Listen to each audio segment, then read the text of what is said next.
दोस्तों, तो after some brief history and the basic nomenclatures, now we move on to the trends in the atomic radius or the atomic size. तो कायदे से atomic size क्या होती है? Basically atomic radius और atomic size is the distance between the nucleus and the outermost electron और electrons in a particular atom. ये हमारा true definition of atomic radius है।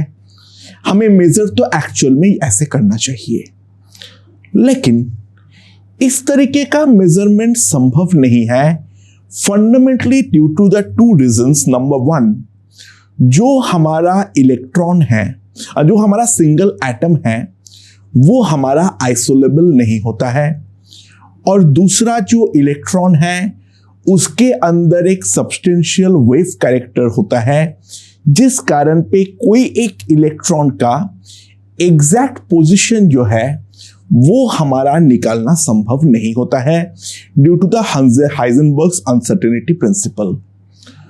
तो हमें एटॉमिक रेडियस को निकालने के लिए इनडायरेक्ट मेथड्स को अपनाना पड़ता है, तो हम ट्रू एटॉमिक रेडियस कभी भी नहीं निकाल पाते हैं। With the help of X-ray diffraction and spectroscopy, हम तीन प्रकार के रेडियस अब डिफाइन करेंगे। The first one is the covalent radius, second is the metallic radius, and third is the van der Waals radius। ठीक है, तो सबसे पहले हम देखेंगे कोवैलेंट रेडियस। अच्छा, नाम से समझ पा रहे हो, वो उस केस के लिए डिफाइन करेंगे जहां पर हमारा कोवैलेंट बॉन्ड्स जो है वो हमारा बनना संभव है। ठीक है, किसके लिए हम डिफाइन करते हैं? Defined mainly for homonuclear diatomic species. It is defined mainly for the homonuclear diatomic species. ठीक है, which forms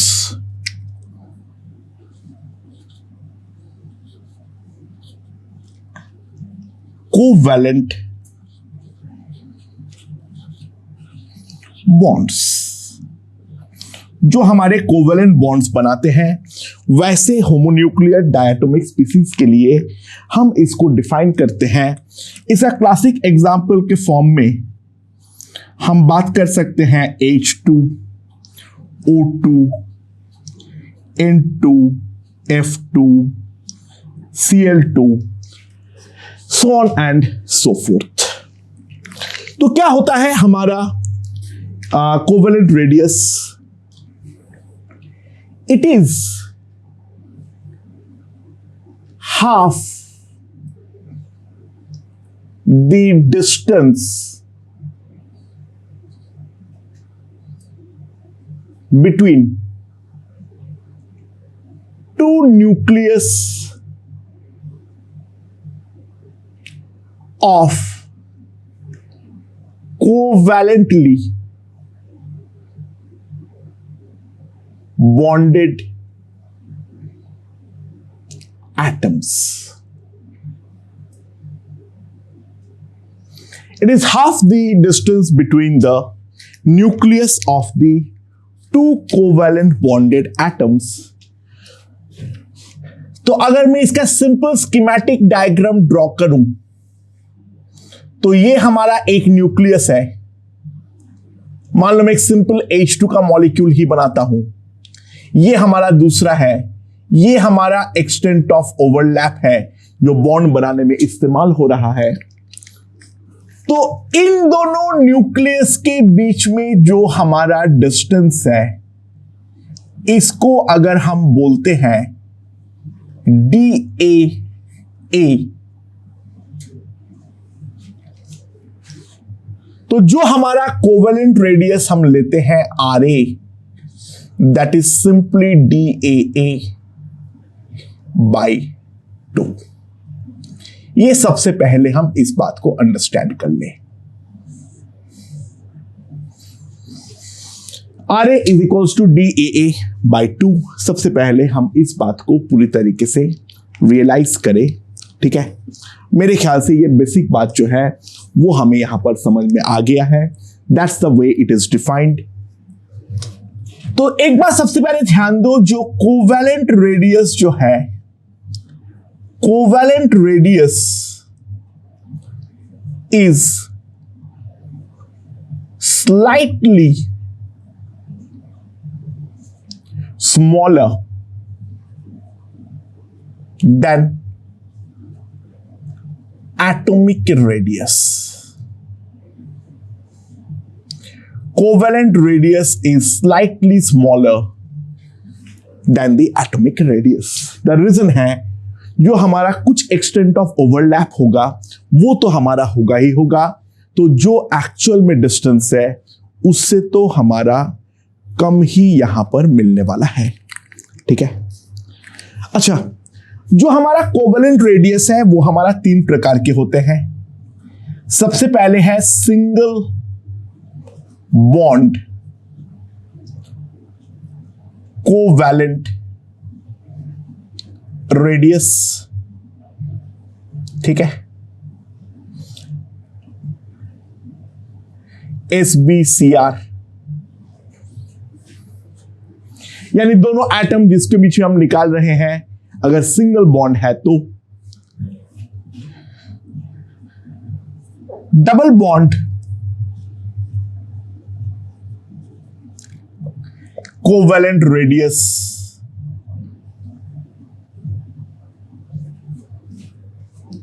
एंड लास्ट जो है वो है हमारा triple bond covalent radius.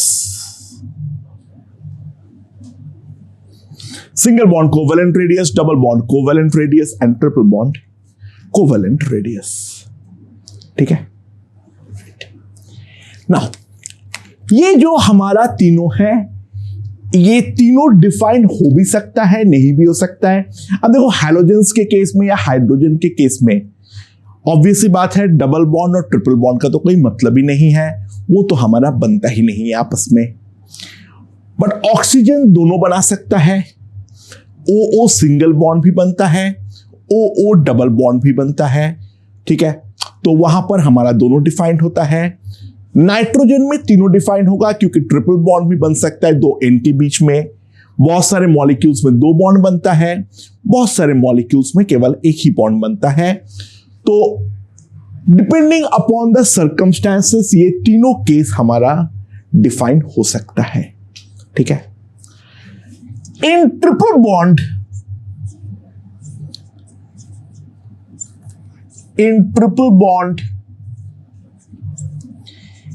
extent of overlap is a maximum। Obvious बात है, 3 बॉन्ड अगर बनेगा तो वो जो न्यूक्लियस है वो सबसे ज्यादा नजदीक आएगा, हमारा एक्सटेंट ऑफ ओवरलैप मैक्सिमम होगा, followed by double and single bond, ठीक है।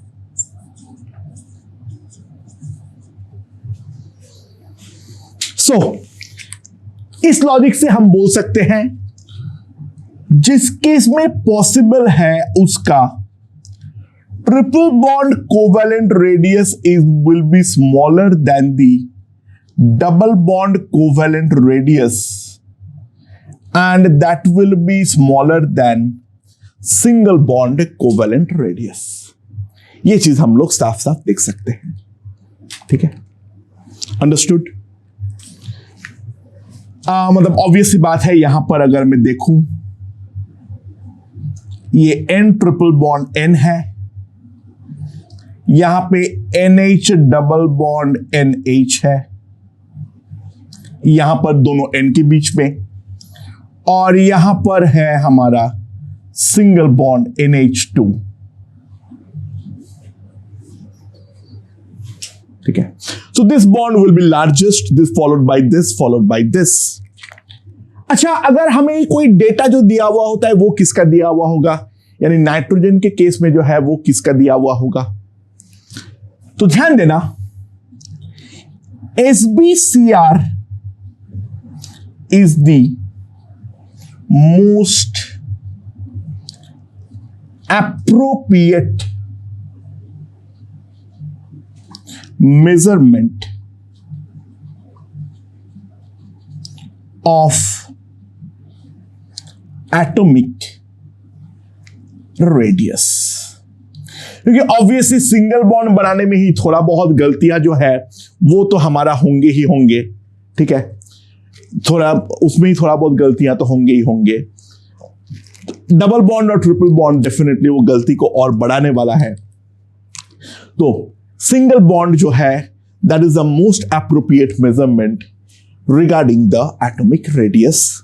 So this is the case of homonuclear. एक बात ध्यान देना, for homonuclear the bond between the two is a purely covalent bond। Homonuclear के केस में हमारा जो बॉन्ड बनता है दोनों के बीच में वो हमारा प्योरली कोवलेंट बॉन्ड बनता है। ठीक है, आगे हम एक चीज देखेंगे जो एग्जैक्टली होमोन्यूक्लियर छोड़ के कोई भी बॉन्ड 100% कोवलेंट या फिर 100% आयनिक जो है वो हमारा नहीं होता है। ठीक है, बट वो तो बात की बात है, वो हम केमिकल बॉन्डिंग में पढ़ेंगे। सबसे पहले हम इस बात को रियलाइज कर ले, जो होमोन्यूक्लियर्स के लिए, homonuclear, the bond between the two is purely a covalent bond. It has no ionic character involved. ठीक है, right? Now, for heteronuclear molecules या फिर bonds, अगर मान लो हमारा हेट्रोन्यूक्लियर बॉन्ड में बनाता हूं तो इन दैट केस हमारा क्या होने वाला है उस बात को हम रियलाइज करें। मान लो हमारे पास जो है दो अलग अलग हमारा एटम्स है जिसके सहारे एक मॉलिक्यूल बना है और बेसिकली यहां पर एक कोवलेंट बॉन्ड जो है वो हमारा बना है। ठीक है, राइट। सो इन दोनों के बीच का डिस्टेंस जो है वो है हमारा DAB। ठीक है, समझ में? ये जो हमारा डिस्टेंस है that is equal to DAB। So what is expected is, अगर हम प्योरली कोवलेंट बॉन्ड माने तो what expected is RA plus RB will be equals to D of AB. Assuming the bond to be purely covalent, this is expected in the case of heteronuclear molecules also। ठीक है, but exactly वो होता नहीं है, क्योंकि मैं बार बार बोल रहा हूं जो आगे हम रियलाइज करेंगे, जो कोई भी बॉन्ड 100% कोवलेंट या फिर 100% आयोनिक नहीं होता है, एक्सेप्ट अनलेस एंड अनटिल वहां पर वो सेम मॉलिक्यूल्स के बीच, सेम एटम्स के बीच में बने, वहां पे तो परफेक्टली कोवलेंट है। तो ये जो रिलेशन है वो 100% ट्रू तो हमारा नहीं हो सकता है। ओके, सो हेटेरोन्यूक्लियर को निकालने के लिए क्या है, we use a specific formula that is the Stevenson and Schomaker formula. तो स्टीवेंसन एंड स्कोमेकर फॉर्मूला जो है वो हमें क्या बोलता है, जो A और B अगर है, मान लो A is a more electronegative, A जो है वो हमारा मोर इलेक्ट्रोनेगेटिव है, B is a less electronegative. For example, carbon और फ्लोरीन में carbon will be less electronegative, so that will be treated as B, and fluorine is more electronegative, that has to be treated as A. अच्छा, लोगों ने electronegativity का जो values है वो तुम्हें निकाल के टैबुलेट करके दे रखा है, उसको लेके तुम्हें हेडेक नहीं लेना है राइट नाउ। तो उसको हम कंप्यूट किस तरीके से करते हैं, वो कंप्यूट करते हैं, ये बात को मान लो पहले, ठीक है। इलेक्ट्रोनेगेटिविटी, वो डेटा के टेबल से इलेक्ट्रोनेगेटिविटी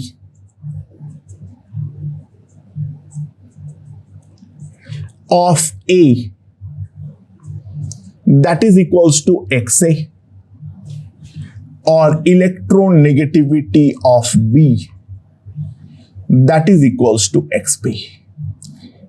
ये टेबल से तुम्हें देख लेना है, ठीक है, वो लोगों ने टैबुलेट कर रखा है, डोंट वरी रिगार्डिंग दैट। तो स्टीवेंसन स्कोमेकर फॉर्मूला हमें ये बोलता है जो हमारा DAB होगा, जो हमारा DAB होगा that will be equals to RA plus RB minus 0.09 XA minus XB. That is the formula that has been given to, it's an empirical formula, exact computation इससे नहीं होता है, but that is the formula, right, regarding DAB. ध्यान देना यहां पर, this has to be measured in angstrom. Angstrom क्या होता है, we know 10 to the power minus 10 metre. Angstrom क्या होता है, 10 to the power minus 10 metre, ठीक है। सो DAB जो है वो हमारा जो एक्सपेक्टेड वैल्यू है उससे हमेशा थोड़ा सा कम जो है वो हमारा होता है, and that happens we will realise for the eventual Coulombic attractive force बिटका। अगर दोनों में अलग अलग इलेक्ट्रोनेगेटिविटी होती है, या बॉन्ड बनेगा, एक इलेक्ट्रॉन छीनेगा एक इलेक्ट्रॉन देगा, तो दोनों जो हमारा एटम्स है उनके ऊपर ऑपोजिट चार्ज जो है वो हमारे क्रिएट होंगे, जिस कारण पे एक कूलम्बिक अट्रैक्शन फोर्स जो है वो हमारा लगना चालू होने वाला है, एंड ड्यू टू दैट हमारा रेडियस जो है वो स्लाइटली हमारा डिक्रीज करता है। तो फॉर सिंपल है, मान लो हमारा ये दे रखा है क्वेश्चन में, CC बॉन्ड लेंथ, जो हमारा CC बॉन्ड लेंथ है that is given to be 1.54 angstrom, ठीक है, और जो हमारा XX बॉन्ड लेंथ है that is equals to 1 angstrom, ठीक है। Electronegativity of carbon that is equals to मान लो 2.5 और इलेक्ट्रोनेगेटिविटी ऑफ X वो जो है मान लो वो हमारा है 4। ठीक है, कैलकुलेट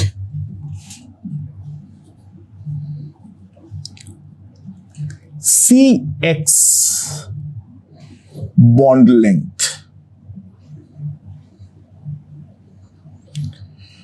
ओके, नाउ CC और XX ये दोनों तो हमारा होमोन्यूक्लियर सिंगल बॉन्ड रेडियस है, तो हम एक चीज तो बोल सकते हैं, जो हमारा RC होगा that will be simply 1.54 divided by 2, that will be 0.77 angstrom, और RX जो होगा that will be 1 by 2 यानी 0.5 angstrom. ठीक है, सो अब जो है स्टीवेंसन शूमेकर फॉर्मूला लगा दो, तो हमारे पास सिंपली जो आएगा DAB that is DCX bond length, RC that is 0.77 plus 0.5 minus 0.09, 2.4 minus 2.5, ये हमारा आने वाला है. So that will be 1.27 minus 0.09 into 1.5. This is what we are going to get. तो ये मेरे पास आ जाएगा 1.27 minus 0.135. ठीक है, एंड यहां पर if we compute that will be 1.135 angstrom. That will be simply 1.135 angstrom, जो हम लोग यहां पर साफ साफ निकाल सकते हैं. So that is going to be the DCX bond length. And इस तरीके से हम इस फॉर्मूले का इस्तेमाल करते हैं. तो first part is done, that is the covalent radius. अब जल्दी से हम और एक रेडियस के बारे में बात करते हैं, जो हम मेनली मेटल्स के लिए इस्तेमाल करते हैं, that is the metallic radius. ठीक है, ये यूज करते हैं फॉर मेटल्स.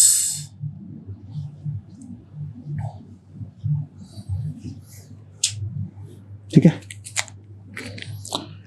अच्छा, मेटल्स में in solid state,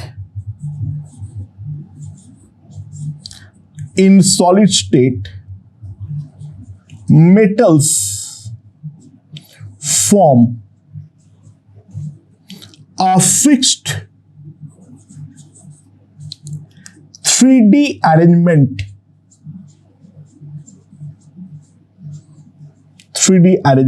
called lattice.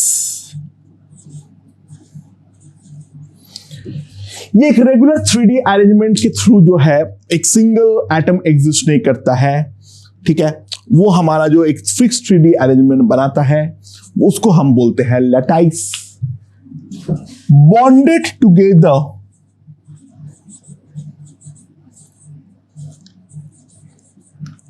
Via metallic bond. ठीक है, bonded together via metallic bond, right? So ये मान लो हमारा इस तरीके से अरेंजमेंट्स जो है वो हमारा हो रखा है कुछ इस तरीके से, समथिंग लाइक दिस, राइट? ये है मान लो हमारा 3D अरेंजमेंट. मैंने पूरा ड्रॉ नहीं किया, मैं बस एक अरेंजमेंट का एक पार्ट जो है वो मैंने ड्रॉ किया. ये दोनों एटम जो है, ये दोनों हमारा है नियरेस्ट नेबर. मान लो ये दोनों एटम्स जो है वो हमारा नियरेस्ट नेबर है, और इन दोनों के सेंटर के बीच में जो हमारा डिस्टेंस है, that distance is a DAA.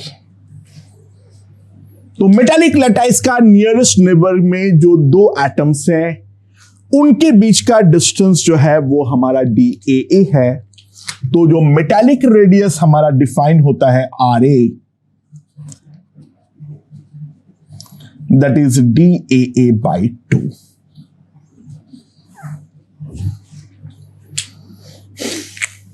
So basically क्या हुआ मेटालिक रेडियस का definition? It is half the distance between nucleus of two nearest neighbour in the metallic lattice. We can clearly see one thing, that metallic radius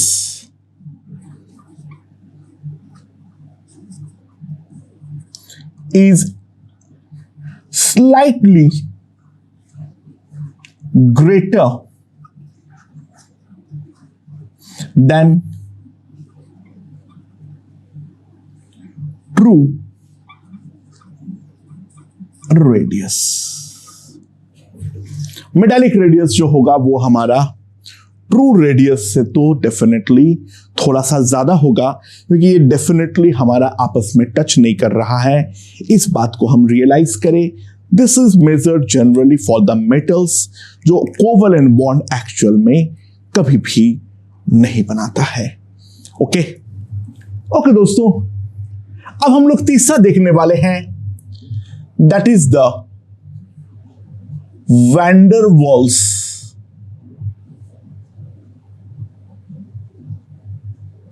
radius. ठीक है, next जो हम देखेंगे that is the van der Waal radius. So what is van der Waal radius? यहां पर हम कोई bonds के बारे में हम बात नहीं करते हैं, ना कोवेलेंट ना मेटालिक। तो ध्यान देना, जो हमारा वैन डर वाल रेडियस होता है वो क्या होता है? It is half the distance between two nucleus. It is half the distance between two nucleus of atoms in closest proximity in solid or liquid state. It is half the distance between the two nucleus of atoms in closest proximity in the solid or liquid state. यानी अगर हमारा solid और liquid state पे दो atoms हमारा इस तरीके से आता है, ठीक है, सो इन दोनों के बीच का डिस्टेंस अगर हम बोलते हैं DAA, तो हमारा RA जो होगा that will be simply DAA/2. So that is going to be the value of RA. It will be simply DAA/2. That will be the value of RA. Okay? एक बात ध्यान दो, यहां पर जो क्लोजेस्ट अप्रोच होगा ये ऑब्वियस सी बात है काफी ज्यादा डिस्टेंस पर होने वाला है। So van der Waals radius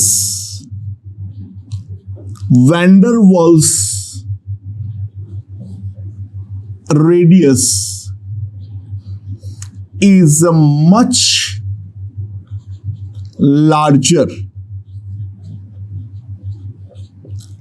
than atomic radius,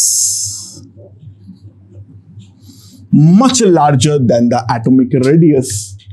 अगर मैं कंपेयर करूं, अगर सारे निकालना संभव है तो van der Waals radius will be much larger than the metallic radius, and that will be larger than the covalent radius.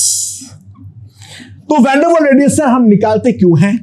एक तो फायदा यह है जो it can be obtained for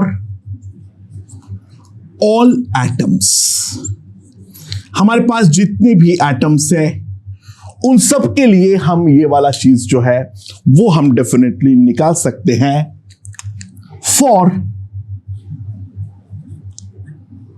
noble gas, अगर हम नोबल गैस के बारे में बात करें तो for noble gas this is the only possible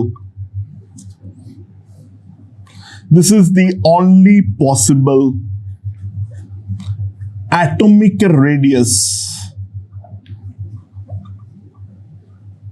that can be measured.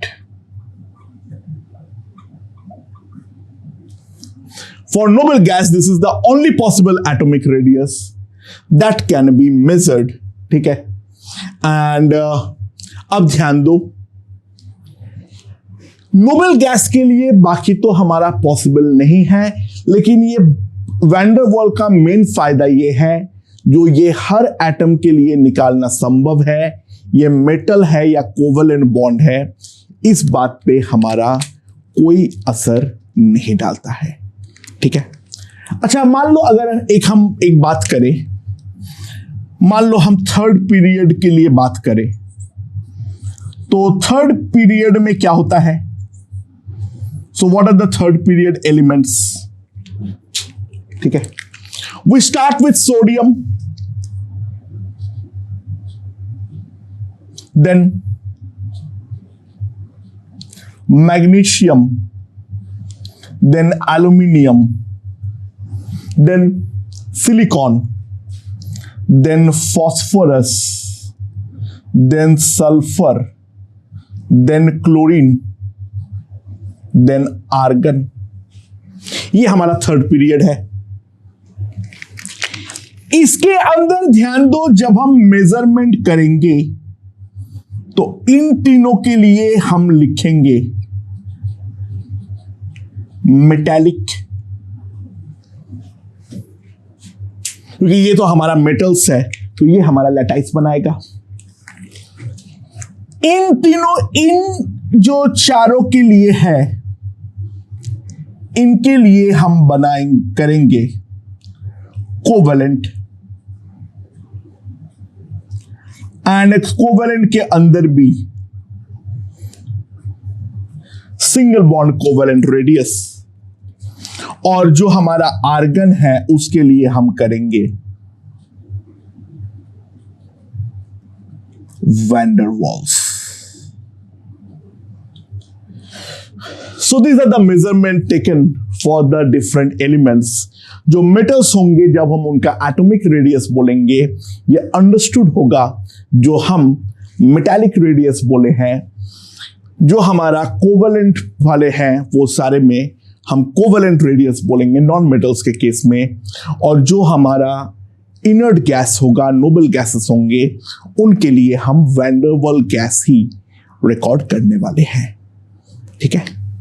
Okay दोस्तों, अब हम देखेंगे जो एटॉमिक रेडियस को इफेक्ट जो है वो हमारा क्या क्या फैक्टर डालता है. सबसे पहले ये है प्रिंसिपल. जो बेसिक बात यह है, प्रिंसिपल क्वांटम नंबर n और number of orbitals.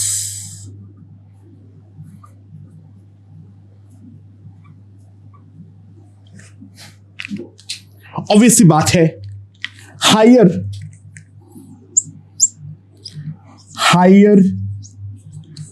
The value of n,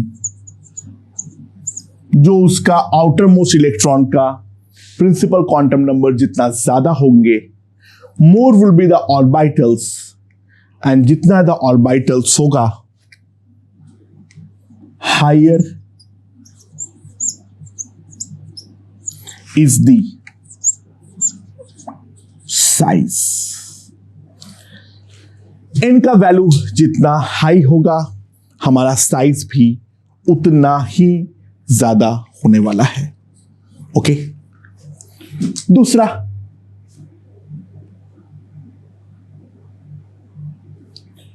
Z effective. इसके बारे में हम एटॉमिक स्ट्रक्चर के लास्ट में बातचीत कर चुके हैं, जो हमारा क्वांटम मॉडल है उस पे, right. Z effective determines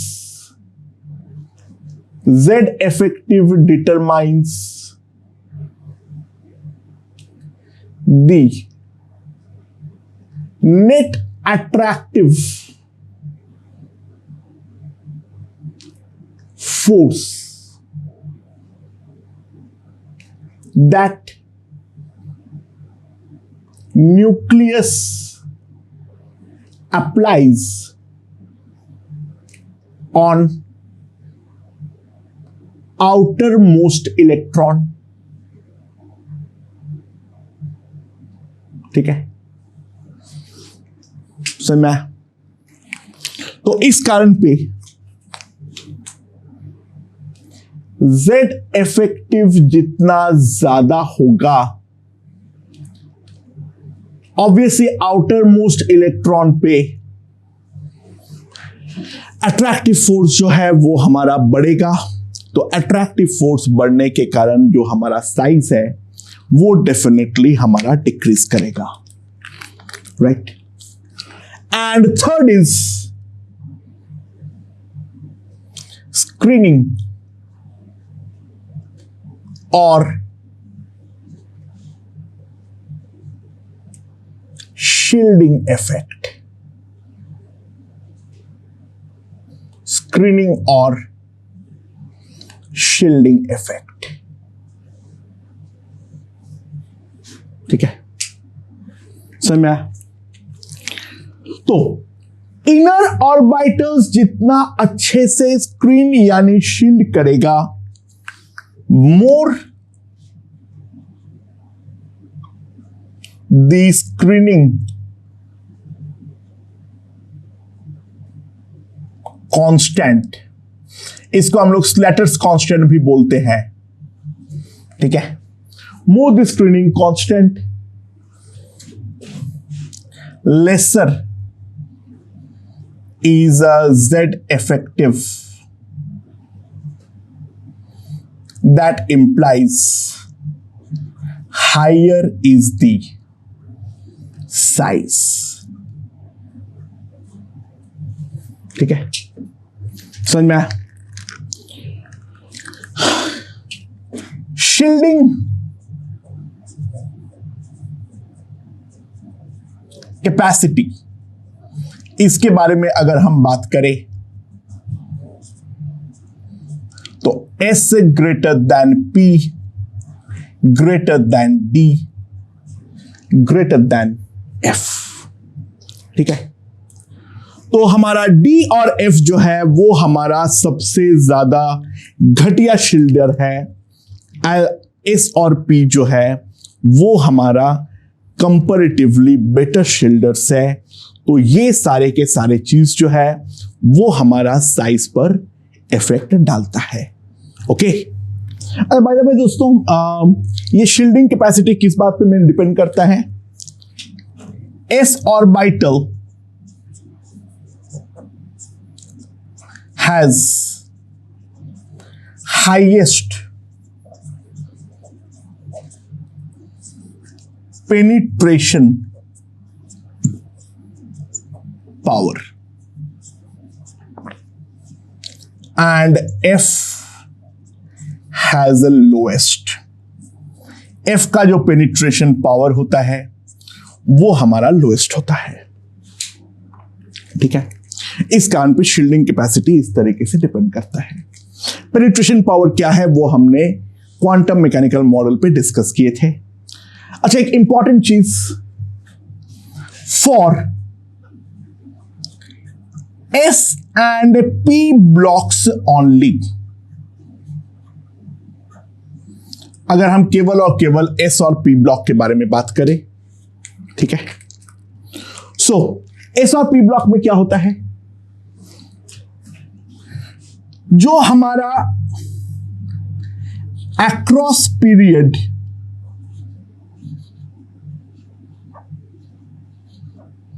Z effective increases, ठीक है, और डाउन द ग्रुप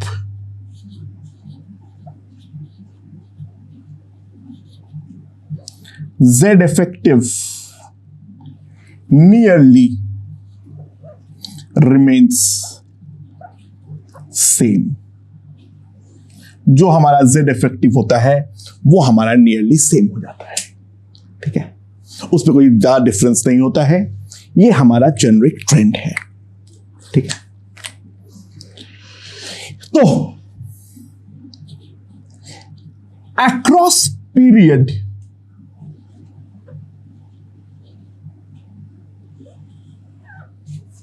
अगर हम पीरियड के बारे में बात करें,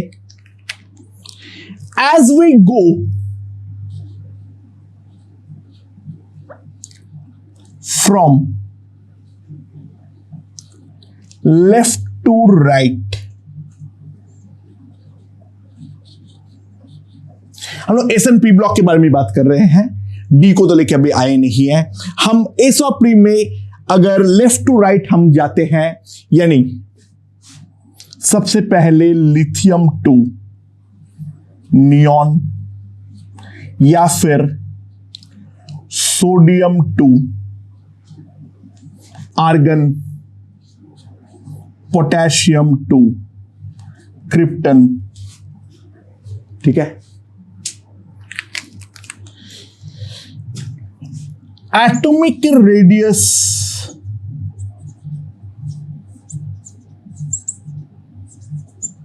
डिक्रीजेस। एटॉमिक रेडियस जो है वो हमारा डिक्रीज करता है up to halogens, and then a sudden high jump in noble gas।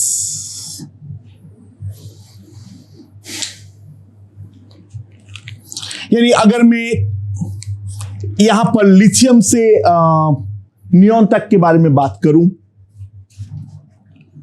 तो R neon will be much much greater than R lithium, R beryllium, R boron, R carbon, R nitrogen, R oxygen, and then R fluorine। ठीक है, why this sudden jump in noble gas? Logical है। This sudden jump,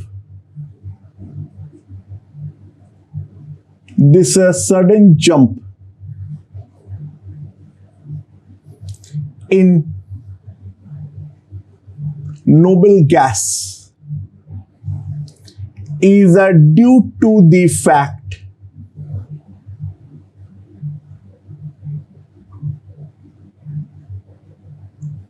van der Waals radius is measured।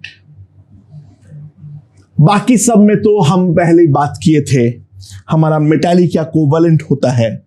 ठीक है, obviously बात है, left hand side में metallic है, actual से थोड़ा बड़ा भी होगा, ऐसे भी बड़ा ही होना चाहिए था क्योंकि जेड इफेक्टिव कम रहेगा। ठीक है, कोई नया ऑर्बिटल तो ऐड नहीं हो रहा एक पीरियड में, आइडियली वो भी हमारा होना चाहिए था। एंड जो हमारा मेटालिक और कोवेलेंट वाला फैक्टर है वो उसी बात को और सपोर्ट करेगा। बट नोबल गैस में वैंडरवाल मेजर होने के कारण हमें एक सडन इस तरीके का एक्सेप्शनल जंप नजर आता है। पर ध्यान देना, if van der Waal radius of all elements are measured, अगर हम सबका वैंडरवाल रेडियस ही मेजर करें, there will be no exception in the trend. There will be no exception in the trend in a given period। यानी उस case में left to right हमारा decrease ही करेगा। तो अगर हम केवल और केवल वैंडरवाल रेडियस के बारे में बात करें तो RLI will be simply greater than RBE, R boron, R carbon, R nitrogen, R oxygen, R fluorine, and R neon. In that case, we are not going to get any exception. The exceptional jump is occurring due to the fact जो हमारा अचानक से एक जगह पर हम वैंडरवाल major कर रहे हैं, which is much much higher as compared to both metallic as well as the covalent bonds। ठीक है। So across the period मामला जो है वो मेरे ख्याल से बिल्कुल क्लियर हो चुका है। क्या है? अच्छा, down the group,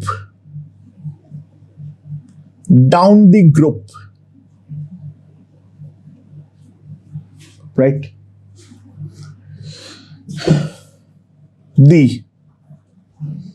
size always increases।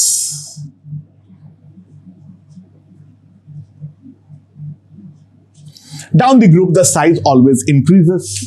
इसका रीजन बहुत ज्यादा सिंपल है। ठीक है, एग्जाम्पल अगर हम मेन रीजन हम समझे, due to addition of new outer orbitals, down the group the size always increases। obvious बात है यार, come on, 2p का साइज 2s से तो बड़ा ही होगा। ठीक है, 3p का साइज 2p से बड़ा होगा, so on and so forth। Definitely down the group तो हमारा साइज इंक्रीज करेगा ही करेगा, इस पर तो हमें कुछ सोचना ही नहीं है। तो R of iodine will be greater than, simple सी बात है, ये हम लिख सकते हैं। ठीक है, इस पर एक एक्सेप्शन है, उस पर ध्यान देना।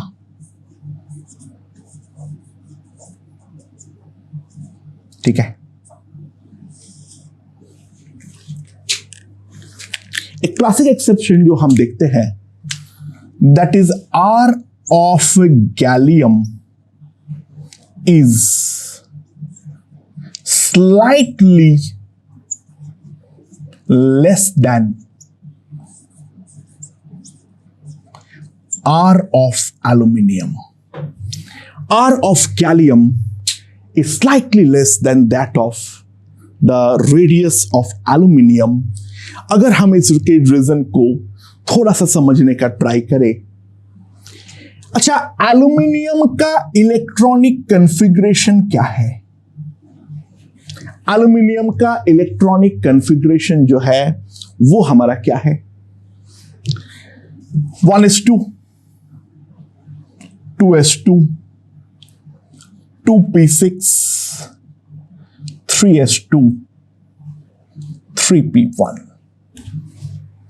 That's aluminum। Now, if we consider the gallium,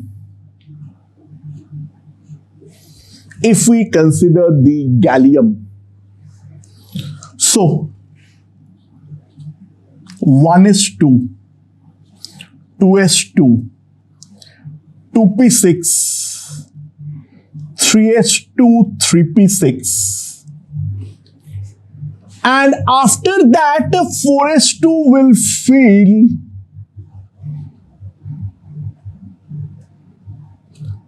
3d10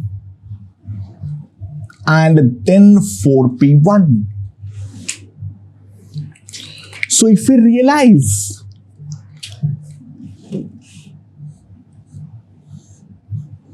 poor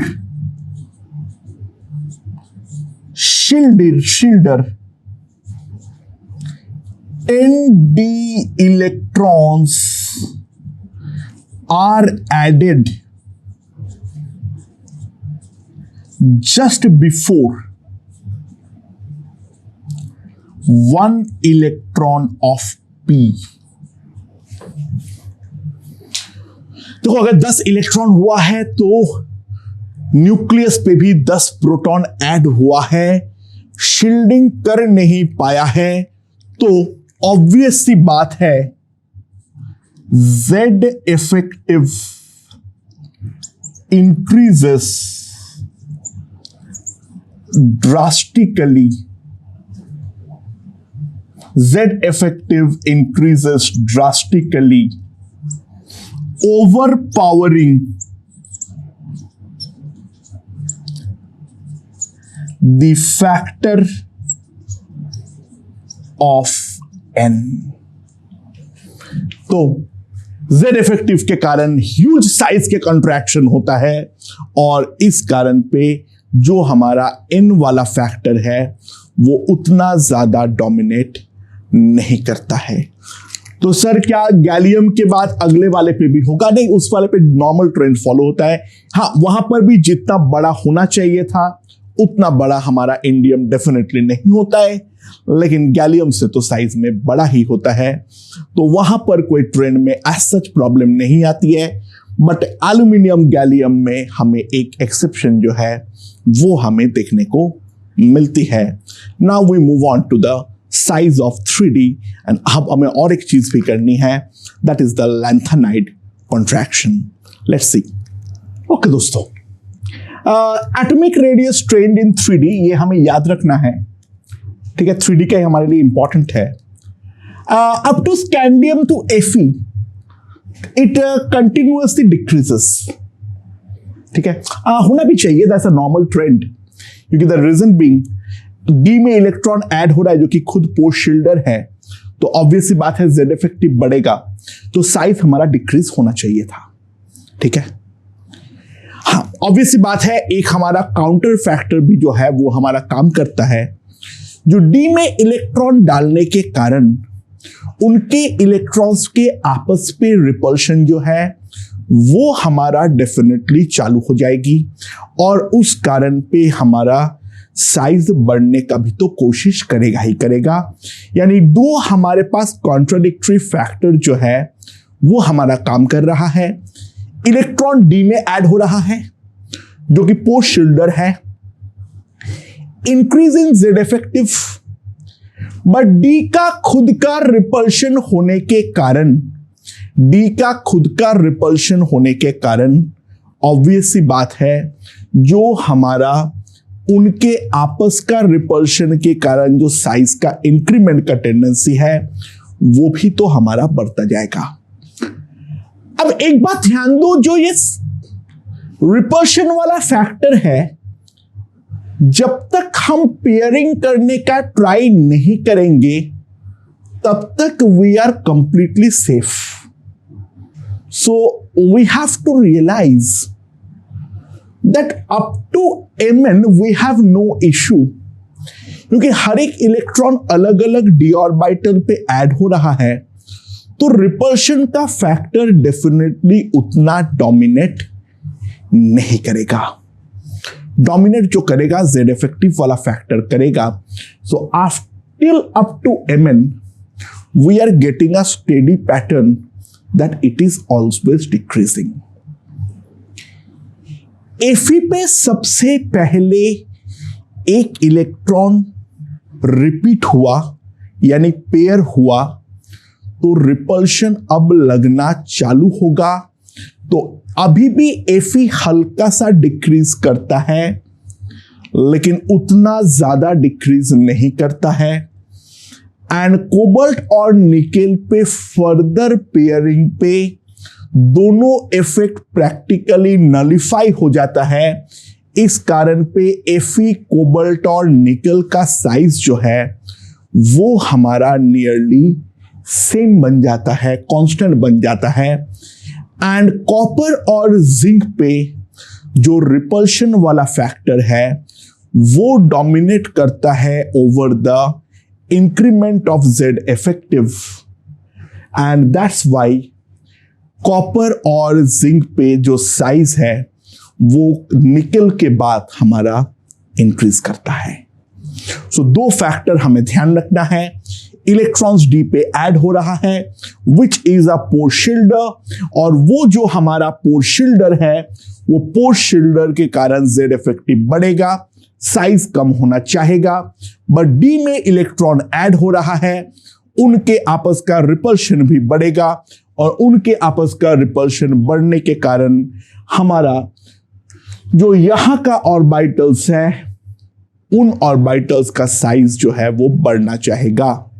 and overall the trend has to be remembered, only 3D is important to us, बाकी किसी का और इंपॉर्टेंस जो है वो हमारा नहीं है।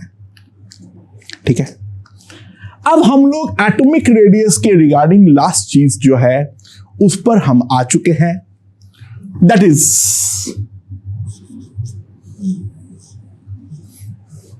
क्या, द लैंथेनाइड कॉन्ट्रैक्शन।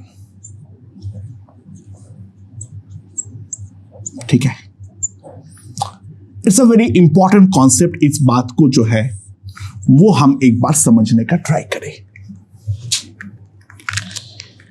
अच्छा, हमारे पास 3D, 4D और 5D अगर हम बनाते हैं, पूरा नहीं बनाएंगे, हमें जितना काम का है उतना ही हम बनाएंगे। 3D तो चलो पहले फटाफट खुद लिख लेते हैं। एक बार ये लिखने का प्रैक्टिस थोड़ा कर लो, क्योंकि 3D हमें हर हाल पे याद होना चाहिए। यानी जो जो मैं याद करने बोला हूं वो मैं वापस एक बार लिख रहा हूं जो कि तुम्हें अच्छे से याद रहे। Scandium, titanium, vanadium, chromium, manganese, Fe, cobalt, निकल, कॉपर, जिंक।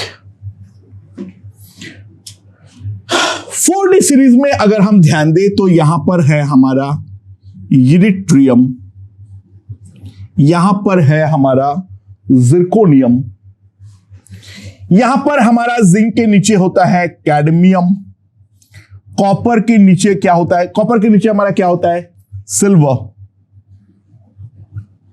निकेल के नीचे हमारा होता है पैलेडियम। इतना तो हमें मालूम होना चाहिए।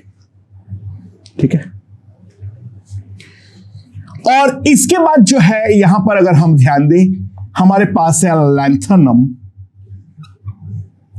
ठीक है, यहां पर है हमारा हॉफनियम, बीच में हमारा अगेन इंपॉर्टेंट नहीं है, ये वाला हम भूल सकते हैं। यहां पर है प्लैटिनम, यहां पर है गोल्ड, यहां पर है मर्क्यूरी। ध्यान दो यहां पर जो हमारा लैंथेनम है, हॉफनियम चालू होने के पहले, हॉफनियम चालू होने के पहले 4F was filled। ध्यान देना, लैंथेनम जो है वो एक इंपॉर्टेंट एक्सेप्शन है अबाव का। 4F के पहले 5D में एक इलेक्ट्रॉन जाता है, इसलिए लैंथेनम खुद जो है वो F ब्लॉक एलिमेंट नहीं है, D ब्लॉक एलिमेंट है। ठीक है ना। सो 4F was filled just before this। ठीक है। नाउ एक बात बताओ, हमारा स्कैंडियम, यूरेट्रियम और लैंथनम सॉरी, इन तीनों का साइज को अगर मुझे कोई कंपेयर करने दे तो सिंपल सी बात है, ध्यान दो, ये ट्रेंड हमारा फॉलो होना चाहिए, जो कि एक्चुअल में होता भी है। This one is actually true, not an issue. Now अब अगर मैं अगला वाले गेम पर जाऊं तो अगर मान लो मुझे कंपेयर करने बोले R titanium, R zirconium, R hafnium,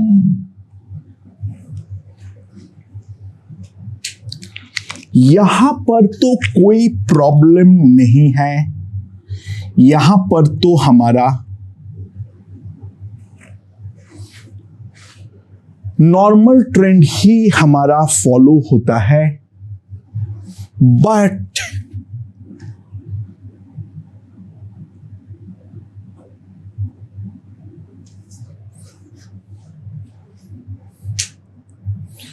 so size of hafnium is actually slightly less than zirconium. Size of hafnium is actually slightly less as compared to zirconium. ठीक है? What is the reason? Hafnium पे पूरा का पूरा एक अलग orbital add हुआ है, उसके बाद भी हमारा साइज छोटा मिलता है। रीजन क्या है? F electrons are poor shielder, that implies Z effective increases drastically. Z effective जो है वो हमारा ड्रास्टिकली इंक्रीज करता है ये F इलेक्ट्रॉन्स के प्रेजेंस में। F इलेक्ट्रॉन हमारा पोस्ट शिल्डर होने के कारण जो हमारा Z इफेक्टिव है वो हमारा ड्रास्टिकली इंक्रीज करता है। ओवर पावरिंग, ध्यान दो 14 इलेक्ट्रॉन F में ऐड हुआ है जो पोस्ट शिल्डर है, Z इफेक्टिव में ड्रास्टिक इंक्रीज होने वाला है, तो that overpowering the factor of the increase in N, ठीक है। सिमिलरली अगर हम ध्यान दें R of Zn is a normal trend follow होते हुए कैडमियम से कम है, but that is almost greater than और equals to that of mercury. It is greater than or equals to that of mercury. And similarly जो हमारा R of copper है that is less than Ag, but that is approximately the size of Au. So what is lanthanide contraction? While moving vertically down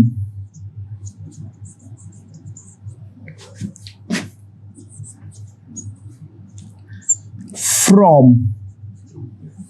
4D to 5D, size almost remains same. Size जो है वो लगभग हमारा same ही रहता है. In fact decreases slightly. In fact वो हमारा slightly decrease करता है. और ये जो हमारा फिनोमेना देखने को मिलता है, this is called lanthanide contraction. हाँ, बस वो ये ध्यान देना, जो हमारा पहला 3 एलिमेंट है उस पर हमें ये कॉन्ट्रैक्शन का इफेक्ट जो है वो हमें देखने को नहीं मिलेगा. The effect of lanthanide contraction goes up to a certain extent goes also to the P blocks, जो हम आयोनाइजेशन एनर्जी के केस में देखेंगे. हम आगे एक टॉपिक पढ़ेंगे आयोनाइजेशन एनर्जी, उस केस के लिए हम देखेंगे. बट ऑल वे डाउन जो हमारा 4D से 5D नीचे आने पर साइज पे जो हमारा इंक्रीमेंट नहीं हो रहा है, इनफैक्ट एक स्लाइट डिक्रीज जो दिख रहा है, this is called the lanthanide contraction. Okay दोस्तों, after that we move on to the ionic radius. Ionic radius is similarly defined as the case of atomic radius except the case of H+. H+ जो है वहां पर तो हमारा कोई electron cloud होता ही नहीं है, तो वहां पर except H+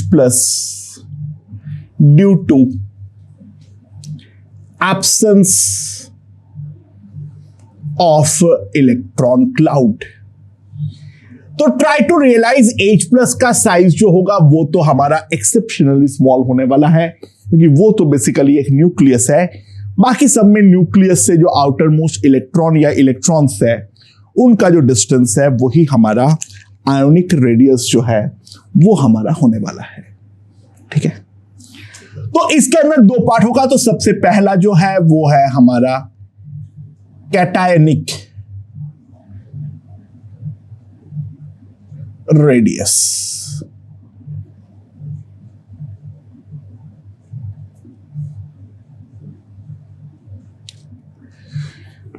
ये जो होगा वो होगा हमारा कैटायनिक रेडियस. कैटायन क्यों बनता है? Due to the loss of electron. तो बेसिकली जो है हमारा कोई भी अगर एक एटम है वो हमारा अगर एक इलेक्ट्रॉन लूज कर रहा है तो वो हमारा एक का कैटायन जो है वो हमें देने वाला है.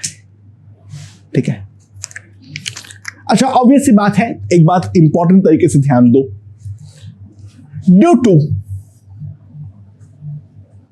लॉस ऑफ इलेक्ट्रॉन, क्योंकि एक इलेक्ट्रॉन जो है वो हमारा लूज हो रहा है. ठीक है, the nuclear pull on remaining electron cloud is definitely going to decrease. Due to loss of electron, the nuclear pull on the remaining electron definitely increases. ये बात तो ऑब्वियस है, मेरे ख्याल से ये समझ में आ गया होगा. और इलेक्ट्रॉन पुल जो है वो क्योंकि हमारा इंक्रीज करता है, ठीक है, तो ऑब्वियस सी बात है size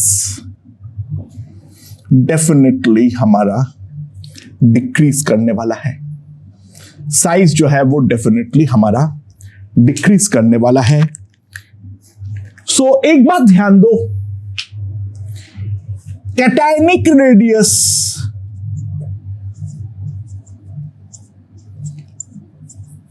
of any atom is lesser than the atomic radius. ठीक है, ये बात तो ऑब्वियस है। यानी मैं ये बोलना चाह रहा हूं, जो हमारा RNA होगा that will be greater than RNA plus.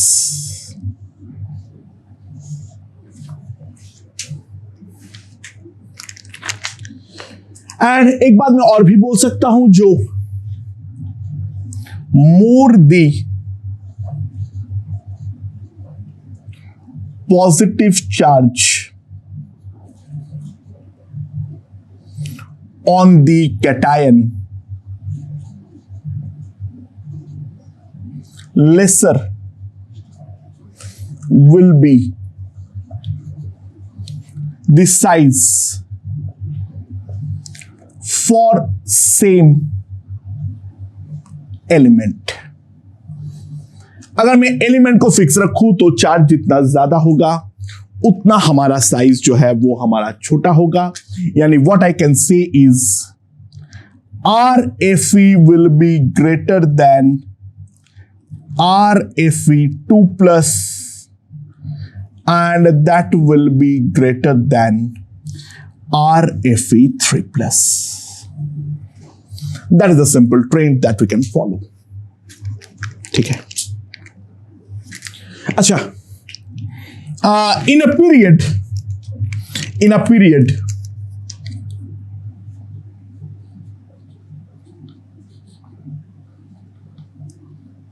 general trend follows। इसका दो रीजन है। जो चीज बड़ा था उस पर कम चार्ज क्रिएट होगा। ठीक है, जो चीज बड़ा था उस पर डेफिनेटली हमारा कम चार्ज जो है वो हमारा क्रिएट होने वाली है, तो उसका साइज का डिक्रीमेंट ऑलरेडी कम होगा। मतलब मैं एग्जांपल के थ्रू अगर मैं बात करूं, RNA प्लस, Na के भाई है मेरा magnesium, Mg2 plus, RAl3 plus.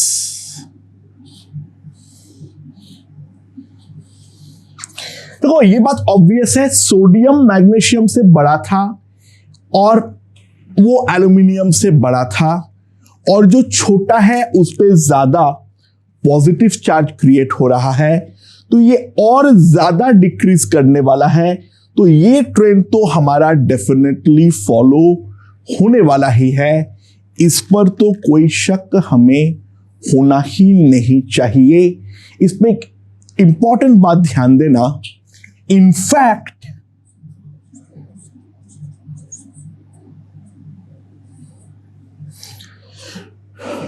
our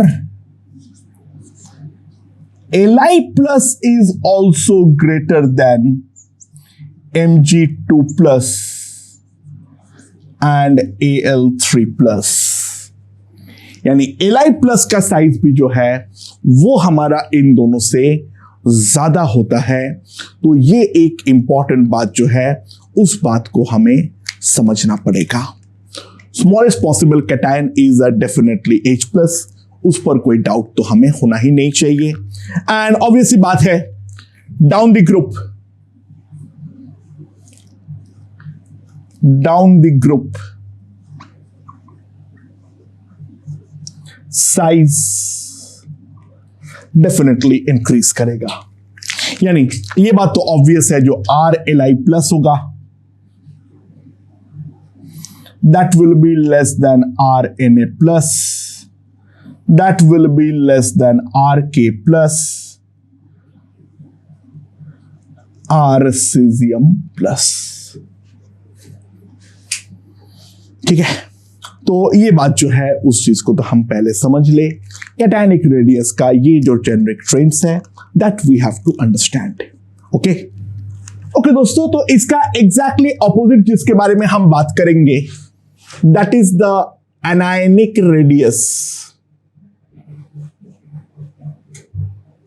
ठीक है, that is the anionic radius. ठीक है, and x एक इलेक्ट्रॉन लेते हुए कन्वर्ट होगा यहां पर x माइनस पे. तो ऑब्वियस सी बात है, due to gain of electron, electron के गेन होने के कारण the nuclear pull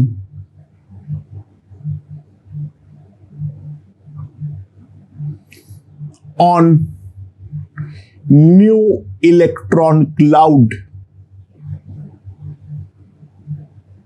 that decreases, and that signifies the size will increase. Okay, anionic radius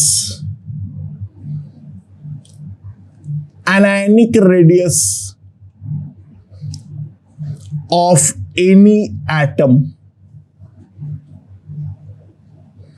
is a greater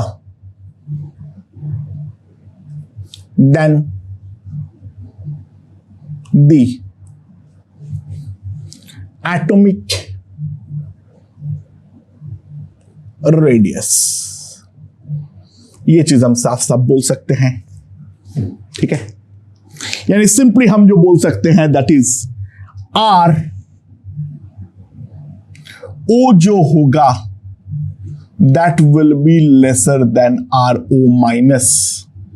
ये चीज हम साफ साफ बोल सकते हैं. Similarly, more the negative charge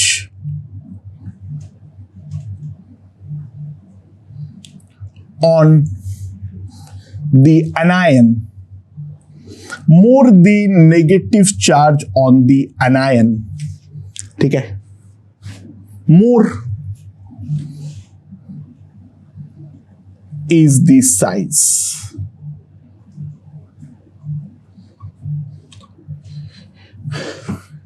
anion के ऊपर नेगेटिव चार्ज जितना ज्यादा होगा, पुल का फैक्टर उतना कम होगा, एंड उस कारण पे साइज हमारा डेफिनेटली इंक्रीज करेगा.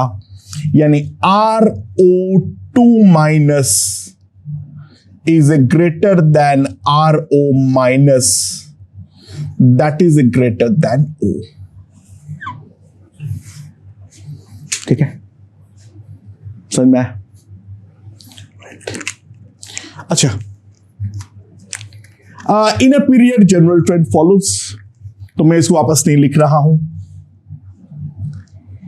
इन a period and group general trend follows.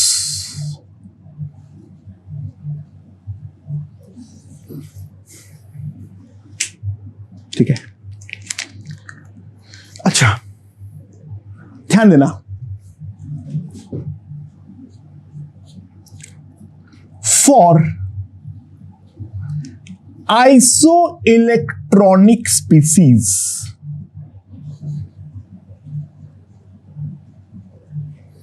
अगर हमारा आइसो इलेक्ट्रॉनिक स्पीसीज होगा, निकालते हैं हम लोग. ठीक है, more the Z by E. Z हमारा न्यूक्लियस चार्ज है, न्यूक्लियस का वो है, और E हमारा चार्ज है. ठीक है, more sorry lesser is size. हाँ बाय द वे एक चीज ध्यान देना, जो हमारा एक ट्रेंड है, पहले तो वो तो हमें फॉलो करना पड़ेगा, जो anion will be greater than neutral and that will be greater than cationic size. यानी अगर हम साइज के बारे में बात करें तो RO2 minus will be greater than RF minus, ठीक है, and that will be greater than RNA plus Mg2 plus Al3 minus.